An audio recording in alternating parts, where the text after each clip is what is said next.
آگے بڑھیں گے اور خبر شامل کر لیں گے لاہور سے، جہاں پر غیر اعلانیہ لوڈ شیڈنگ کا اقدام لاہور ہائی کورٹ میں چیلنج کر دیا گیا ہے۔ اس حوالے سے مزید تفصیلات سے آگاہ کر رہے ہیں نعیم چودھری، جی آگاہ کیجیے گا۔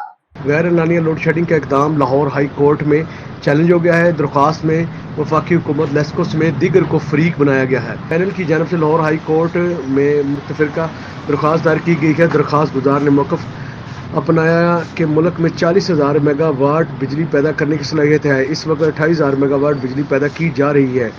شہروں میں 6 سے 8 گھنٹے جبکہ دیہات میں 10 سے 12 گھنٹے لوڈ شیڈنگ کی جا رہی ہے۔ درخواست گزار کا مزید کہنا ہے کہ کاروبار پہلے ہی تباہ ہو چکے ہیں، لوڈ شیڈنگ سے کاروبار مزید تباہ ہوں گے۔ درخواست گزار کی جانب سے استدعا کی گئی کہ عدالت غیر اعلانیہ لوڈ شیڈنگ ختم کرنے کا حکم دے۔